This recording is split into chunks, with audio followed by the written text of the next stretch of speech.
అంటే ఎంత క్రేజ్ ఉందో అర్థం చేసుకోండి. మొత్తం ఒక 10 రోజులు మొత్తం ఆడవాళ్ళకే ఇచ్చారు టికెట్స్ మొత్తం.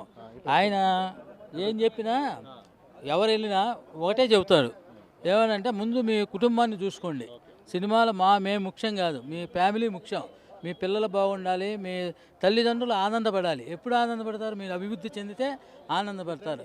ఆయన ఆనందపడ్డాడు అనుకో, మీ తల్లిదండ్రులు ఆనందపడ్డారనుకో మాకు ఆనందమే. శోభన్ బాబు అభిమానిగా నేను గర్విస్తాను, నా అభిమానిగా మీరున్నారని. మీరు చెడిపోయి రోడ్ల మీద తిరిగారనుకో మీ తల్లిదండ్రులకు బాధాకరం. ఆ బాధ వలన నా శోభన్ బాబు అభిమానంలో పడి మా పిల్లోడు ఇట్ట అయిపోయాడని బాధపడతారు. ఆ బాధ వలన నా పిల్లలకి, నా కుటుంబానికి, నాకు కూడా మనస్తృప్తి ఉండదు. అందుకని ఎవరైనా మీరు అభిమానించండి, కాదంట్లే. సినిమా బాగుంటే 1-4 సార్లు చూడండి, లేదంటే వదిలేయండి. నేనేదో పొట్టకోటి కోసం వచ్చాను, నేనేదో నా పాత్రలు వేసుకొని జీవిస్తున్నాను. మీరు నచ్చితే చూడండి, లేకపోతే లేదు. మీరు అభివృద్ధి చెందితేనే నాకు ఆనందం. మీరు అభివృద్ధి చెందినాక ఎన్ని రోజులైనా మద్రాసు రండి. నేను మద్రాసు వెళ్ళిన 10th క్లాస్ చదివే రోజుల్లో మద్రాసు వెళ్తే ఆయన పిలిచాడు, బాగానే చూశాడు. అంతా అయిపోయినాక ఏం చదువుతున్నావు బాబు అన్నాడు. 10th అండి అన్న. ఈ వయసులో నువ్వు రావాల్సిన అవసరం ఉందా నీకు? ఫస్ట్ టైం కాబట్టి నేను ఆదరించాను, పిలిచాను, చేశాను. సెకండ్ టైం మీరు కనబడితే మాత్రం నేను గేటు కూడా తీయలేను అని నిక్కచ్చిగా చెప్పాడు.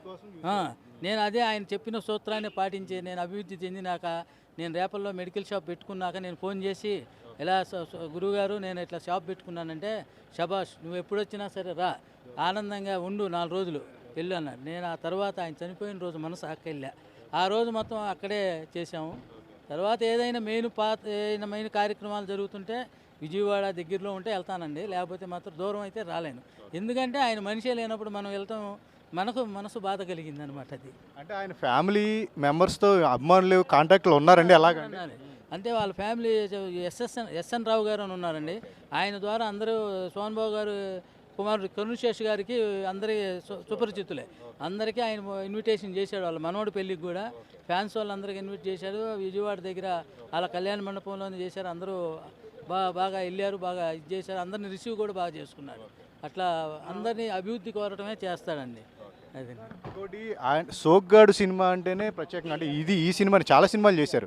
ఆయన రాముడి పాత్రలు పోషించాడు సంపూర్ణ రామాయణంలో, ఇంకా మైనర్ బాబు చాలా చేశాడు, కృష్ణుడి పాత్రలు అన్నీ చేశారు. కానీ ఏంటంటే సోగ్గాడు సినిమా ప్రత్యేకంగా చాలామంది అభిమానిస్తూ ఉంటారు. అభిమానులకి ఎందుకు? అంటే తెలుగు చలనచిత్ర పరిశ్రమలో అంతకుముందు ఇంతటి మొత్తం పంచకట్టులో కానీ ఆ యొక్క వేషాధారణ కూడా ఎవరు వేయలేదు.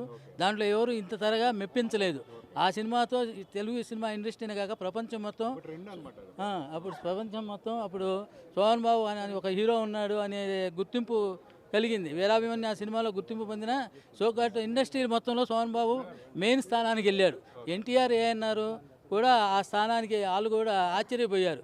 ఎన్టీఆర్ ఒకే అన్నాడంటే, బంజారా హిల్స్ రోడ్డు వెళ్తుంటే ఇట్లానే సోహన్ బాబు ఇంటి దగ్గర మద్రాసులో క్యూలు కట్టారంటే అశ్విని దత్ గారు, పెద్ద పెద్ద నిర్మాతలు.